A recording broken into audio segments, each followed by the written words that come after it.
want to tell you that we're going to walk you through these 9 management disciplines in depth and show you how to really bring them to life in your business so you get real measurable growth, real top-line growth that's consistent as a system in your business. But everything is couched still within creating breakthroughs with your people. A system is only as strong as its leader. As I've already said, the chokehold on the progress in any company is always either the psychology or the skills of the leader. And I want to just point out before we begin, if you want to create a breakthrough is that moment in time where what was impossible suddenly becomes possible and people do it. They actually follow through. They don't just think about it. Breakthroughs I've found in my life, really as I work with business people around the world, I've seen that there are 3 areas that breakthroughs happen. You can create huge change by getting a new strategy. In other words, you find a better system, a better way, you put that strategy in place, sometimes you can compress decades into days. You can do in weeks or months or a year what you might have thought would take multiple years. The right strategy can really cut through all the waste, and that's really what technology is all about. That's part of what this book is about. But sometimes people have the strategy. They know what to do. They know the breakthrough. They know what can make this all happen, but they don't do anything with it. And they don't do it with it. They don't follow through. It's like the typical example. Most Americans today are overweight, the majority. 3 out of every 4 men, and a third of our population, more than a third, 38%, are obese today. That means they're 30 pounds overweight or more. Why? Is it because the strategies of how to be fit, strong, or healthy are so complex? Or they're so expensive, only the 1% can afford them? Or they're hidden and you just have to work your guts out for years to find them? The strategies are everywhere, aren't they? I mean, there's somebody around the corner that'll come work you out, or there's a club, God forbid you were to walk to it, you could drive to within 5 or 10 miles for most people. I mean, you could download all the answers onto your iPad or your iPhone. God forbid you'd actually do any walking, get those answers again. The answers, the strategies are everywhere. The problem is we don't use strategies if we don't deal with our limiting stories. Now, I mentioned earlier stories. If you've listened to some of the first part of this book or read a first part of this book, a story is just a set of beliefs that we tell ourselves over and over again until it connects into a story. You know, somebody once said, if you tell a lie big enough, loud enough, and long enough, sooner or later people believe you. That was Hitler. Well, we're Hitler in our own minds very often, and sometimes the salespeople you're managing are Hitler to themselves. They might start to hear stories about the product of your company, or a competitor has some advantage, or something about the economy. And there may be some truth to the story, but it's not the whole story. And they make it the whole story. They grab a hold of it as the reason why they aren't doing what they should be doing, or why the results aren't as high as they need them to be. There's always a look. We're all afraid of failing. It's in the nature of human beings. So we look for a reason that's not our fault, something we can point to outside of ourselves. And sales leaders and sales managers do this as well, as you well know. It's part of human nature. So becoming aware of your own limited story. You can't help someone else change their story about the company if you're buying in it to yourself. And sometimes when things are overwhelming, when an economy takes a hit, when all of a sudden competition comes out with a product, sometimes we generalize everything. We give them the advantage in everywhere, and we forget the advantages we have personally. So as the leader, besides coming up with the strategies that work, you and I have to figure out what's the story that we can own in ourselves and that we can deliver to our teams. And you can almost always hear it or see it or perceive it in your team when it's happening. But what do you do to break that story? What do you do to shift them? That's what every leader has to look at. And by the way, if you shift that story, you're not going to do it unless you shift the third element. And the third element's the simplest one, but it's the most powerful one moment to moment, and that is your state. As a leader, before you go and do any of this stuff, your state, your level of certainty, your level of passion, your level of excitement, your level of energy, your level of ownership of what you're going to talk to somebody about is the most powerful thing that's going to affect them. Listen, we all know in human communication, words are 7%. That's all the researchers said, what the words you use. Now, certain words can ignite people, don't get me wrong, but words are the smallest part. What affects us more is voice qualities. Tone, tonality, tempo, volume, all of these things shift us even more. Studies show about 38%. But your body is 55%. Your gestures, your facial expressions. And I don't mean manipulating these in some fake way. I'm talking about when you get into a peak state, you get into a rant, you get into something you're excited about. I don't have some script right here to talk with you. I'm in state with you. I'm thinking about how to serve you right now, and I know there's certain things I've talked about that are important, and I'm going to come deliver them. If I was saying here, now, point number 1 is this, and point number 2 is this, and here's the third thing, you're going to turn this thing off in a moment. You can read that damn stuff in a book. What we're looking from each other is an exchange. Listen, What makes somebody, like Mark Benioff be able to do what he does? To be able to take this company from nothing to 4 billion in, 13 years.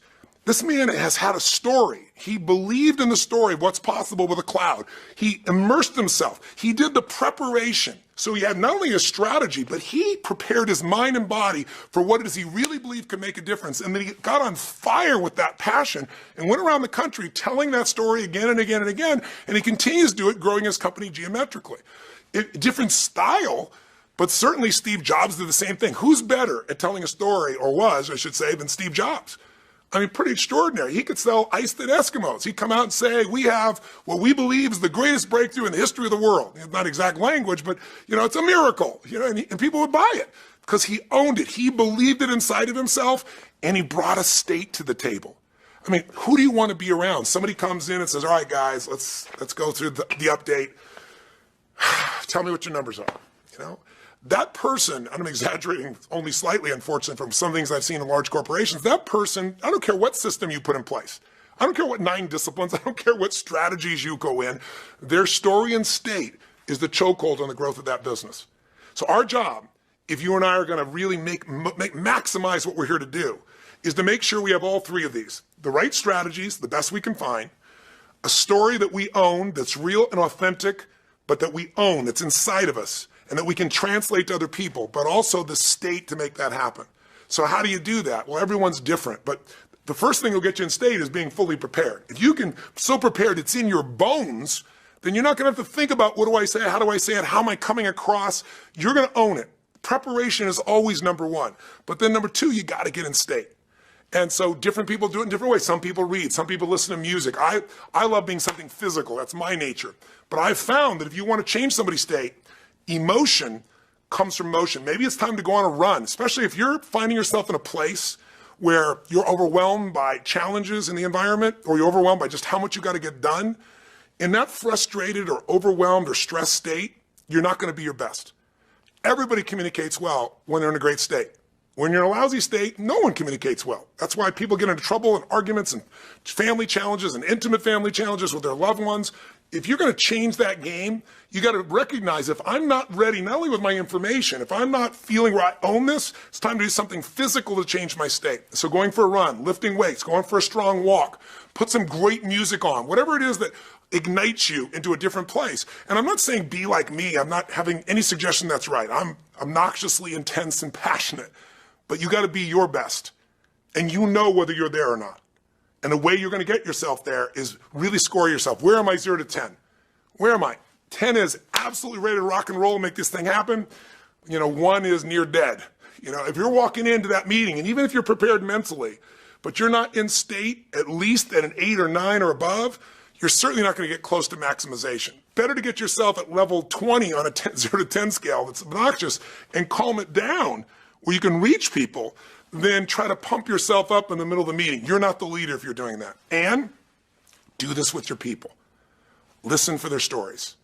What are they saying about things? And when you find the story doesn't make sense, ask them more questions. Don't make them wrong. Get in deeper. My purpose here in this couple of minutes is not to try and teach you how to do all 3 of these, but you already know this. I'm just saying bring it to your attention. It's a good little tool for you. Do I have the strategies? Do I own the story? Am I in state? Now, am I giving the strategies to my team? But do they have the overall story that's going to truly empower them, that's real and authentic? And do I have them in state? If you looked at somebody like Steve Jobs, he certainly knew where the audience was, and he knew how to adapt. He knew how to put people in state, and he used imagery and music and a script and everything else to tell that story, but from a state where he was owning it and was truly deeply excited. People could feel it. It's infectious. If you look at anyone who's great in that area, I have a dear friend, Paul Tudor Jones, one of the top 10 financial traders in the history of the world. And if you go to the Jones group, the Paul Tudor's group, you're going to find yourself in a place where every morning they ignite the airwaves first thing in the morning with cranking music. These are traders that supposedly are cerebral on their computers, to ignite them into a peak state, because Paul's seen the power of that. He's done all my programs. And he'll often put on videos that inspire. He raised $57 million for Robins, which is the #1 group that supports charities in New York City. He's given away $1.2 billion. But I watched him just recently. We worked on advance. He prepared, he laid out his talk, but then he made sure in front of all these top, some of them cynical, some of them inspired, financial people, some of the best in the world, billionaires and multi-billionaires. And he's going to go out into this group of 5,000 people, and how's he going to ignite them to give, to get beyond themselves? He didn't just give his talk, he owned it, he felt it, and he put on Braveheart. He brought this music. What would you give, years from now to know you made this difference? He was playful, he owned it, he used the music to put him in state. There's so many tools. All I want you to get from this talk is don't settle for less than you can be, do, or give. Don't settle from your people. Start with you, strategy, story, state. Go after their strategy, story, state. And if there's one that's most valuable to create change quickly, change the state. Because if you don't, have you ever noticed how when you're in an angry state with somebody, you're mad at them, suddenly you can remember everything on earth they've ever done that's pissed you off? Or can you remember a time where you fell head over heels in love, or at least in lust, and suddenly what's wrong with your life? Your story changes when your state changes. And the strategy is never going to get applied unless the state and the story are there. I hope this is helpful. And I hope that the process that we're sharing you here will make a difference in your business. Let's go to the next step. Thank you for your time.